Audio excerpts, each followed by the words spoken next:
কিছু আপনার ওয়াকিবল। আমরা সেই জায়গা থেকে আজকে একটাই বক্তব্য, পুরো পশ্চিমবঙ্গ চেঞ্জ করতে পারবো কিনা জানি না। এই উত্তর হাওড়ায় আমাদের একটা ছোট্ট আবেদন সকলের কাছে, আপনারা এবছরের যে বিধানসভা ভর্তি, আপনারা মূল্যবান ভর্তি ভেবে চিনতে ডায়মন্ড কিনবে শঙ্কর খাতে ভর্তি দেবেন, এই আবেদন রাখতে পারি। আমরা চলতে চলতে পথের মধ্যে দিয়ে যেতে যেতে মানুষের কাছে একটাই আবেদন রাখছি। পশ্চিমবঙ্গের রাজনীতির পারদ ক্রমশ বাড়ছে, আর এইবার উত্তর হাওড়া বিধানসভা কেন্দ্রে লড়াই একেবারে চরম পর্যায়ে পৌঁছেছে। একদিকে তৃণমূল কংগ্রেসের গৌতম চৌধুরী নিজের অবস্থান ধরে রাখার চেষ্টা করছেন, অন্যদিকে বিজেপি উমেশ রায়কে প্রার্থী করে এই লড়াইকে আরও কঠিন করে তুলেছে। তবে এই ত্রিমুখী লড়াইয়ে সবচেয়ে বেশি চর্চায় রয়েছেন অখিল ভারত হিন্দু মহাসভার প্রার্থী শঙ্কর খা। শঙ্কর খা বর্তমানে এলাকাবাসীর সঙ্গে সরাসরি যোগাযোগ করছেন এবং মানুষের কাছে পৌঁছানোর চেষ্টা করছেন। আমাদের টিম তার সঙ্গে বিশেষ সাক্ষাৎকারে বসেছিল, যেখানে তিনি নিজের জয়ের দাবি জানিয়ে জনগণের কাছে বিপুল ভোটে সমর্থনের আবেদন করেছেন। শঙ্কর খা জানান, তিনি শুধুমাত্র ক্ষমতার জন্য রাজনীতিতে আসেননি, বরং মানুষের নিঃস্বার্থ সেবার জন্য রাজনীতিতে প্রবেশ করেছেন। সাক্ষাৎকার চলাকালীন তিনি বিরোধী দলগুলির বিরুদ্ধে গুরুতর অভিযোগও তোলেন। তার দাবি, তার ক্রমবর্ধমান জনপ্রিয়তায় ভয় পেয়ে বিরোধীরা এখন নোংরা রাজনীতিতে নেমে পড়েছে। তিনি বলেন, আমাদের ভয় দেখানোর চেষ্টা করা হচ্ছে, রাতের অন্ধকারে আমাদের পোস্টার ছিঁড়ে ফেলা হচ্ছে। কিন্তু পোস্টার ছিঁড়তে পারে, মানুষের হৃদয়ে আমাদের প্রতি যে বিশ্বাস রয়েছে তা কিভাবে ছিঁড়বে? শঙ্কর খা স্পষ্ট জানিয়েছেন, তিনি এই সব হুমকিতে ভীত নন এবং এলাকার উন্নয়নের জন্য তার লড়াই চালিয়ে যাবেন। এখন দেখার বিষয়, উত্তর হাওড়ার মানুষ এইবার উন্নয়নের প্রতিশ্রুতিতে সিলমোহর দেয়, নাকি অভিযোগ পাল্টা অভিযোগের মাঝে নতুন জনাদেশ সামনে আসে। দেখুন এরপর তিনি আর কি বলেছেন। बहुत बहुत स्वागत है हमारे चैनल में। आपको भी। पहले तो आपको बहुत बहुत मुबारकबाद, आप उत्तर हावड़ा से यहाँ पर उम्मीदवार बनाए गए हैं। तो अभी कैसा चल रहा है आपका कैंपेन? कैंपिंग तो अच्छे चल रहा है और लड़ाई तो हो रहा है बीजेपी टीएमसी बनाम अखिल भारतीय हिंदू महासभा का। अखिल भारतीय हिंदू महासभा अकेला और बीजेपी तृणमूल जोट, हम लोग जोट का विरुद्ध हम लोग लड़ रहे हैं। वो लोग एक साथ लड़ रहे हैं, हम लोग अकेला लड़ रहे हैं, तो इसीलिए तो दिक्कत हो रहा है। काहे बीजेपी तो मेरा बैनर कैंपिंग सब बंद कर दे रहा है। तीनों अटैक हुआ है, डायरी भी किया है, एफआईआर भी किया है, तो हम लोगों को पूछा तो ठीक से करने नहीं दे रहा है बीजेपी। ज़्यादा तरफ तो क्यों असुविधा होती है, क्यों बोले ना भाई? उसका असुविधा यही हो रहा है, जो उसका जो ছবি है ना, जो আমরা আমি কিছু বাংলাই বলছি, ওর অসুবিধা আমাদের যে বিজেপির ক্যান্ডিডেটের যে অসুবিধা হচ্ছে, কারণ ওনার যে 21-এর যে ছবিটা আছে না, ওই ওই ছবিটা ও নিজে দেখতে পাচ্ছে। কারণ ওই ছবিটা দেখার কারণ হচ্ছে, যতজন দাঁড়িয়েছিল আমাদের এই বিজেপি ক্যান্ডিডেটের হয়ে, যতজন দাঁড়িয়েছিল, জজ বেকার, রূপা গাঙ্গুলি, তারপরে রন্তিদেব সেনগুপ্ত, টোটাল সবাইকে ও ক্যাম্পেনিং করে হারিয়েছে। আর নিজে যখন দাঁড়িয়েছিল তখন আমিও বিজেপি করতাম, আমিও মণ্ডল সভাপতি, আমি ওনার হয়ে 21-এ খুব লড়েছিলাম। তার জন্যে আমাদের ঘরে আমার মা বাবাকে খুব মারধর করা হয়েছিল। শুধু আমাকে না, আরও কর্মীদেরকে মারধর করা হয়েছিল। তখন কিন্তু সবাই ঘর ছাড়া ছিল, সবাই একজনকেই প্রার্থী, তো আমাদের বিজেপির, ওনার নাম হচ্ছে উমেশ রায়। তো ওনাকে সবাই বলেছিল যে আমাদের যে অত্যাচার করা হচ্ছে আপনি কিছু করুন। ও কিন্তু কারোর করেনি, উল্টে একজনের দোকান ভাঙা হচ্ছে, বলছে আগে ভাঙুক না তারপরে যাচ্ছি। যেমনি আমার মা বাবাকে মারা হয়েছে, বলছে আগে শহীদ হও না তারপরে যাচ্ছি। তো 21-এ এইরকম একটা প্রার্থী দাঁড় করিয়েছিল। তার জন্যে বিজেপির অনেক ক্যান্ডিডেট বসে গেছে, যারা সত্যিকারের বিজেপি করতো তারা কেউ নেই। তারপর যখন আবার ওই ক্যান্ডিডেটকে আবার দেখুন 26-এই দিয়েছে। তো আমরা কার হয়ে লড়বো? আমরা যদি আবার এনার হয়ে লড়ি তাহলে তো আবার মার খাবো, তাহলে আবার তো আমাদের পাশে আসবে না। তো আমরা সবাই মিলে বলেছিলাম যে উত্তর হাওড়া একটা ভালো লক্ষ্যের ক্যান্ডিডেট করুন, কারণ মানুষের পাশে দাঁড়াতে হবে। পাশে দাঁড়াতে হলে কি হবে, ভালো ক্যান্ডিডেট দরকার। উত্তর হাওড়ায় তো মোদিজি এসে উন্নতি করবে না, উন্নয়ন করবে না, করবেন তো বিধায়ক। তো বিধায়ক যদি না ভালো হয় তাহলে উন্নয়নটা কে করবে? উনি বলছে যে গ্যারান্টি মোদিজির, জিতবে মোদিজি, গ্যারান্টি মোদিজি। তা তুমি কি করবে? তুমি তো বিধায়ক, তোমার তো কর্মীরা তোমাদের, মানুষরা তোমাদের, তৃণমূল হোক, বিজেপি হোক, যেই হোক তোমাকে জেতাবে, তুমি তো তাদের হয়ে করবে। তুমি কি করবে? কিছু কিছু করবে? সেইটা বলছো না কেন? গ্যারান্টি দিচ্ছে, আর এই গ্যারান্টিটা কি দিচ্ছে? 3,000 টাকা মোদিজির গ্যারান্টি ভাতা দেবে। মমতা বন্দ্যোপাধ্যায় কি গ্যারান্টি দিচ্ছে? 1,500 টাকা ভাতা দেবে। তাহলে কি আমাদের পশ্চিমবাংলাটা কি ভাতাতে চলবে? আমাদের কাজের চলবে না? আমাদের তো মেন তো কাজ। একটা শ্রমিক মিনিমাম যদি 18-20 হাজার টাকা মাইনে পায়, তাহলে কি হবে? আমাদের ভাতা দিতে হবে না, আমাদের ওয়াইফগুলোর কাউকে টাকা দিতে হবে না, কারণ আমরা তো তার সংসারটা চালাবো, আমরা সন্তানকে ভালো করে মানুষ করব, শিক্ষা ভালো করে দেবো। এখানে শিক্ষা নেই, স্বাস্থ্য নেই, কাজ নেই, শুধু আছে কি ভাতা। তাহলে কি ভাতাটা কি আমাদের এইভাবেই চলবে? পশ্চিমবাংলাটা কি ভাতাতেই চলবে? তো উমেশ রায় মহাশয় কি গৌতম চৌধুরী মহাশয়, এরা কেউ কিন্তু বলছে না যে আমরা ভালো করে স্বাস্থ্য দেবো, রাস্তা করব, মানুষের পাশে থাকবো, এসব কেউ কিন্তু বলছে না। তাদের একটা লক্ষ্য যে এইভাবে মানে ভাতা দেবো, এই করে দেবো, ওই করে দেবো। হ্যাঁ, এই যেমনি বলছি বিজেপির এক যে ক্যান্ডিডেট হয়েছে, সে বলছে আমরা স্কুল করে দেবো, কলেজ করে দেবো, হসপিটাল করে দেবো। তাহলে যে এসি মার্কেটে যে একটা স্কুল ছিল, সেটাকে বন্ধ করে মার্কেট করা হলো কেন? কারণ তারই তো ওয়াইফ ওই 13 নম্বর কাউন্সিলর। তাহলে কাউন্সিলর হয়ে তুমি স্কুল এখন বলছো করে দেবো, তাহলে তখন কোথায় ছিলে? স্কুলটাকে তাহলে কেন করলেন কেন? আবার একটা বলছি, আচ্ছা, আপনার ব্যানার যেটা ছেড়ে দিচ্ছে, ওর জন্য আপনারা কি কমপ্লেন করলেন কিছু এরকম? হ্যাঁ, ওনার জন্য কমপ্লেন করেছি, আমার কাছে পেপারও আছে, ব্যানার ছেঁড়া কমপ্লেন করেছি। এমনকি সব থেকে দুঃখ লাগছে যে যে ব্যানারে শ্যামাপ্রসাদ মুখার্জি আছে, যে ব্যানারে শ্যামাপ্রসাদ মুখার্জি আছে, আর সেই বিজেপি শ্যামাপ্রসাদ মুখার্জিরই পার্টি। তাহলে যখন ব্যানারটাকে ছিঁড়ছে, তখন বুঝতে পারছে না যে আমি কাকে ছিঁড়ছি, কার আদর্শ? বিজেপির আদর্শ বলছে শ্যামাপ্রসাদ মুখার্জি। তাহলে সেই শ্যামাপ্রসাদ মুখার্জিকেই তাহলে আজকে নর্দমায় ঢোকানো হচ্ছে। তো বিজেপিকে এই শিক্ষাটা দিচ্ছে আর একবারও। কি কি সমস্যা হচ্ছে আপনারা যখন প্রচারে যাচ্ছেন, বা আর কিছু অসুবিধা আপনার? একদম ধমকি দিচ্ছে মেরে দেবার। আমরা তো প্রচার করতেই পারছি না, সব থেকে বড়। কে দিচ্ছে এমনি বলতে পারবেন? বিজেপির ক্যাডাররা দিচ্ছে, আচ্ছা, পেন ড্রাইভ খুলে নিচ্ছে, টোটো বন্ধ করে দিচ্ছে। আমরা কোন সাহসে আমরা বেরোবো? আমার তো অত বড় পার্টি না, আমার লোকবল নেই। আর লড়াইটা তার মানে লড়াইটা তো তৃণমূলের সাথে বিজেপির হচ্ছে না, লড়াইটা অখিল ভারতীয় হিন্দু মহাসভার সাথে বিজেপির হচ্ছে।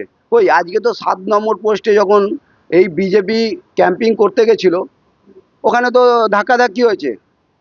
তাহলে কই তৃণমূলকে তো কিছু বলতে পারছে না, তার কাছে তো যেতে পারছে না, তার সাথে লড়াই করো। লড়াইটা তো ওদের দুজনের লড়াই। তার মানে বুঝে নিতে হবে যে ওরা দুজন সেটিং, আমি একা লড়ছি। কারণ ওরা তো মারপিট করছে না, ধাক্কাধাক্কি হলো তো কই, কিছু তো হলো, শুধু আর বাংলা একটুখানি দেখিয়ে দিল, এই ধাক্কাধাক্কি, ওই প্রতিবাদ কোথায় হলো? আর আমার ব্যানার ছিঁড়ে দিচ্ছে, আমার এ করে দিচ্ছে, তাহলে ওরা তো, আমি তো আগে ওরা বলছি যে ওরা সেটিংয়ে চলছে। আপনারা যখন মানুষ কাছে যাচ্ছেন, কি কি মুদ্রা নিয়ে যাচ্ছেন এবার আপনারা? মানুষের কাছে একটাই কথা বলা হচ্ছে যে মানুষ কি কি চায়। আমাদের উত্তর হাওড়া সব থেকে বড় জিনিস হচ্ছে স্বাস্থ্য, একটা ভালো যে হসপিটাল নেই, এই যে নালিবালিও দেখলি আমরা, হসপিটাল নেই। আছে, জলটা জমে যায় বৃষ্টিকালে, এবার জলটা তো জমবে, সব থেকে বেশি দিকে জলটা জমবেই একদম। যদি আমরা মূল কাজটা না করি, আমরা ওপর দিয়ে যদি ছাতু গোলার মতন কাজ করি, তাহলে তো জল জমবে। মেন কাজ হচ্ছে না গঙ্গাটাকে পলি কাটাটা। গঙ্গায় না পলি কাটলে তাহলে জলটা কোথায় যাবে? নর্দমার জলটা তো গঙ্গায় যাচ্ছে। তো গঙ্গা যখন ভরা থাকবে, তাহলে জলটা কোথায়? জলটা তো আমাদের এখানেই দাঁড়াবে। তো মেন কাজ হচ্ছে পলি কাটা। কেউ পলি তো কাটছে না, কারণ কাটলে অনেক ব্যাপার আছে। গঙ্গা এমনি চুরি হয়ে যাচ্ছে, গঙ্গার রাস্তা, গঙ্গা চুরি হয়ে যাচ্ছে। গঙ্গা কি বলবো, সব এখানে যা যা চোর আছে সব তো চোর হচ্ছে, গঙ্গাও চুরি হয়ে যাচ্ছে। তার জন্যে কেউ বলছে না যে গঙ্গার পলি কাটতে হবে। বললো কি গৌতম চৌধুরী তো অনেক দিন থেকে আছেন, কিন্তু নগর নিগমের চুনাও হয়নি, এর জন্য এদিকে পুরা বেশি মানে নোংরা আছে রাস্তাঘাটটা, বা রাস্তা ঠিক করে মানে রাস্তার কাজ হয়নি, আর অনেক জায়গায় গাড্ডা দেখা যাচ্ছে বা নালিটা জাম আছে। রিজনটা কি মেন আছে? কাউন্সিলর হয়নি না হতে দিচ্ছে না, সব থেকে বড় কথা দেখতে হবে তো কাউন্সিলরটা হতে দেওয়ার তো একটা ইচ্ছা আছে। কাউন্সিলরটা কেন হচ্ছে না? কারণ বালি পৌরসভা আর হাওড়া পৌরসভা এই দুটোকে এক করে নিয়েছে। এবার এক করে নিয়ে কি হয়েছে, বালি পৌরসভা এখন বলছে বালি পৌরসভাকে আলাদা করতে। এবার বালি পৌরসভা বলছে আলাদা তো হবো, কিন্তু হিসাবটা দেখাতে হবে তো, এই হিসাবটা দেখাতে পারছে না বলে আজকে কাউন্সিলর হচ্ছে না। আর কাউন্সিলর হচ্ছে না বলে কোনো কাজ হচ্ছে না এরা বলছে। কাজ করার ইচ্ছা থাকলে না, কাউন্সিলর না থাকলে কাজ করা যায়। যদি মানুষের পাশে থাকতে হবে না, কোনো ব্যানার আমি এই যে জিতবো বলে আমি আসিনি, আমি জিতবো বলে আসিনি যে জিতবো মানুষের পাশে কাজ, আমি যদি হেরেও যাই তাও আমি মানুষের পাশে থাকবো, কারণ আমরা কর্মী। লড়াইটা কেমন লাগছে এবার? মানে কত কঠিন লাগছে বা কি বলবো? লড়াই তো খুব কঠিনই আছে, কিন্তু তবুও আমার লড়াইটা তো আর আমার লড়াই না। আমার লড়াই ওই কর্মীদের লড়াই, যারা মার খেয়েছে, তাদের পাশে দাঁড়ায়নি, তাদের লড়াই। ওই মানুষদের লড়াই, যেই মানুষদেরকে বারবার বোকা বানাতে, যে এই 4 বছর 5 বছরের পর শুধু ভিক্ষা নিতে যাবে আর তারপর আর ওদেরকে দেখা দেবে না, আমার তাদের মধ্যে লড়াই। আমি জিতে গেলে আমরা আর ভালো রোজগার দেব, জানি না, আর ভাতা দেব। বিজেপি বলছে কি আমরা আসার পর নারী সুরক্ষা দেব, বাসে ফ্রি সেবা দেবো, মানে টাকা লাগবে না, মানে দুটো মহিলা আছে হুম। ফ্রি থাকবে, মানে বাস সার্ভিসটা। তারপরে আমরা রোজগার দেব, কলকারখানা দেব, ফ্যাক্টরি দেব। হুম। আপনারা কি বলবেন? আমরা আবার বলবো, আমি তো এত কিছু বলতে পারবো না যে আমি এই দেবো। আমি চেষ্টা করব। বলা আর করা অনেক ডিফারেন্স। আমরা বলতে পারি কিন্তু আমরা করতে পারি না। আর নেতারাও যারা বলছেন তারা হচ্ছে বড় নেতা, আমি কিন্তু কর্মী, একটা সাধারণ ছেলে। আমি কিন্তু বলতে পারবো না যে আমি দেবো, কারণ ওরা বলতে পারে, যারা যারা নেতা হয় না তারা বলে যে আমরা দেবো, কিন্তু তারা করে না। অনেক অনেক দাঁড়ানো হয়েছে, কি বলবেন? কত আশাবাদী, যেখানে টিএমসি বিজেপি সোজা মানে লড়াই দেখা যাচ্ছে। এবার আপনার নতুন পার্টি বলে পুরনো পার্টি নাকি ক্যান্ডিডেট তো প্রথমবার এদিকে দিয়েছেন, তো কি বলবেন? আপনি কীরকম দেখছেন? অ্যাকচুয়ালি আপনাদের মাধ্যমে জানাতে চাই, পশ্চিমবাংলা কেন, যখন দেশ স্বাধীন হয় তখন দুটো ভাগে বিভক্ত হয়, হিন্দুস্তান পাকিস্তান। তো পাকিস্তানকে গুটিয়ে নিয়ে গেছে। তো এই হিন্দুস্তানে নতুন করে হিন্দুদের আবার প্রমাণ দিতে হচ্ছে, পরীক্ষা দিতে হচ্ছে। আর পশ্চিমবাংলাটা এমন একটা স্টেট, এমন একটা জায়গা যেখানে সমস্ত স্টেট, সমস্ত নেতা, সমস্ত রাজনীতি দল এখানে হচ্ছে খেলা করে, আমাদের হিন্দু বাঙালিদের নিয়ে একটু নড়াচড়া করে খেলা করে, সুশ্রুতি দেয়। অনেকে বলে বাঙালি মানে কাঙালি, অনেকে বলে বাঙালি মানে একটা বিক্রি হওয়া জিনিস, কিন্তু জানে না যে পশ্চিমবাংলা থেকে প্রথম স্বাধীনতার ডাক এসছে। পশ্চিমবাংলা যেটা আগে করে ভবিষ্যতে অন্যান্য স্টেট অন্যান্য করে, এটা অনেকে ভুলে গেছে। দ্বিতীয় কথা, অখিল ভারত হিন্দু মহাসভা আজকে আমরা এই কারণে করছি, এই দলটা আজকে আগেও ছিল, আজকে এত বছর পুরো তাদের আদর্শ নিয়ে বীর সাভারকর থেকে আরম্ভ করে মদন মাল্লব্য, শ্যামাপ্রসাদ থেকে আরম্ভ করে নেতাজি সবার মানে আশীর্বাদ এবং ভালোবাসা, তাদের একটা সম্পর্কের উপর দিয়ে এই দলটাকে অনেকে চাপা দিয়ে দিয়েছে। কিন্তু আজকে আমরা উঠে দাঁড়িয়েছি এই কারণে, হিন্দু বাঙালিদের জন্য কেউ নেই, কোনো সংগঠন নেই, কোনো দল নেই, সব তাদের হিন্দুদের জন্য ব্যবহার করে খেলা খেলছে। ধর্ষণ বলুন, আজ ঘর ভাঙা বলুন, কোনো কর্মী মৃত্যু বলুন, মানে কাজকর্ম নেই, সব হিন্দু বাঙালিদের। অন্য জাতির তো হচ্ছে না কেন? এমএলএ এমপি তো এ রাজ্যে মমতা ব্যানার্জি সরকার, সে কিছু করেনি দেখতে পাচ্ছি। বিজেপি সরকার তো এমএলএ এমপি ছিল, তারা কি স্টেপ নিয়েছে? দেশ বিরোধী কত কথাবার্তা বলেছে, কেউ গঙ্গার জলে ভাসিয়ে দেবে, কেউ 50% হলেই পশ্চিমবাংলা দখল করে নেবে। এই সমস্ত হিন্দুরা কি বানের জলে ভেসে এসছে? হিন্দুদের জন্য বলার কিছু নেই, কাজ করে দেখাতে হবে। আমরা কথা দিচ্ছি, আমরা হিন্দুদের, আপনিও আমার ভাই, যে তৃণমূল করে সে হিন্দু, সেও আমার ভাই, যে সিপিএম করে সেও আমার ভাই, কোনো ভাইয়ের আলাদা নেই। যেখানে হিন্দুরা বিপদে পড়ে সেখানে আমরা আছি। আর হিন্দুদের এই প্ল্যাটফর্মটা হিন্দুরা পাচ্ছিল না বলে এই প্ল্যাটফর্মটা পেয়েছে উত্তর হাওড়াতে। আমরা অনেক জায়গায় প্রার্থী দিয়েছি, যেখানেই প্রার্থী গেছে, যেখানে হিন্দু সংগঠন দিয়েছে সেখানে হিন্দুরা জিতবে। এই উত্তর হাওড়াতেও জিতবে, এটা আমরা আশাবাদী। হিন্দু বলছেন, ওয়েস্ট বেঙ্গলে হিন্দু সাথে মুসলিম খ্রিস্টান অনেক ধর্ম লোক এদিকে থাকা মানে বাসাবাসি করে, ওদেরকে কি বলবেন? দেখুন, আমি কোনো জাতিকে বলছি না, যে জাতি আমার দেশ বিরোধী কাজ করবে না, যে ধর্ম আমার জাতিকে আঘাত করবে না, যে দেশ যারা থাকতে গেলে আমাদের দেশে থাকবে কিন্তু আমাদের নুন খেয়ে পাকিস্তানের গুণগান, সে আমার দেশে থাকতে পারে, সে আমার ভাই, তাকে বলছি না।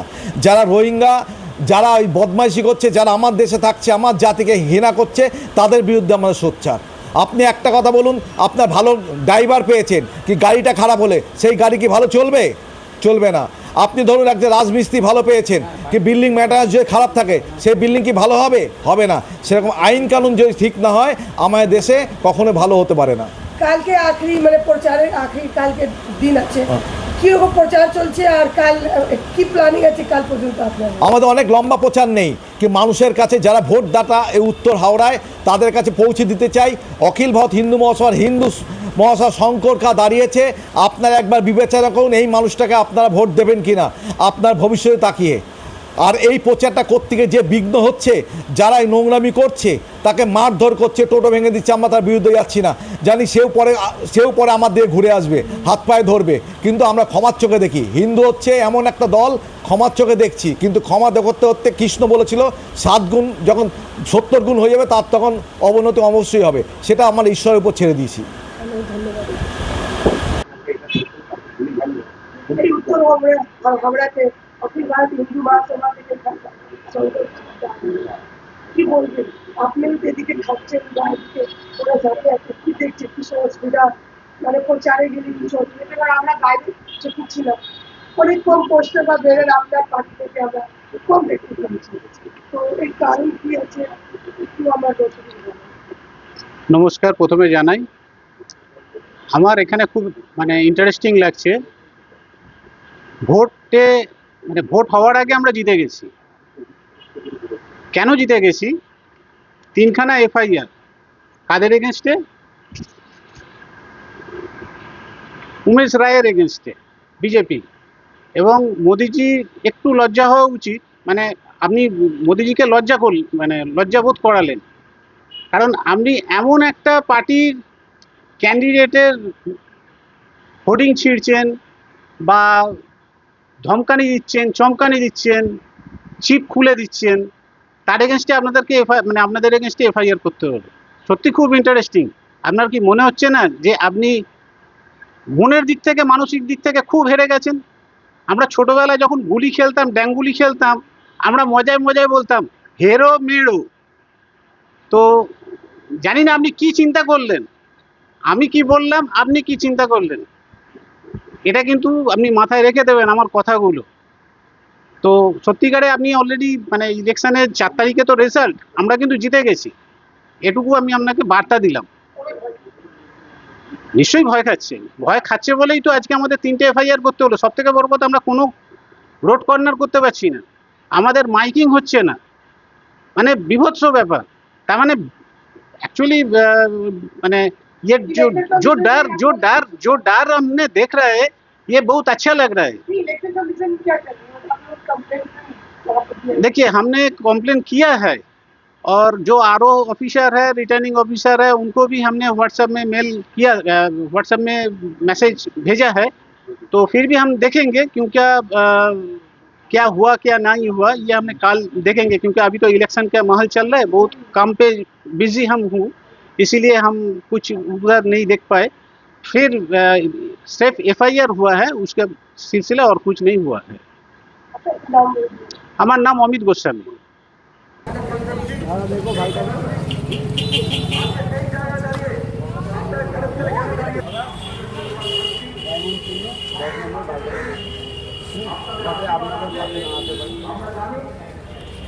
আমরা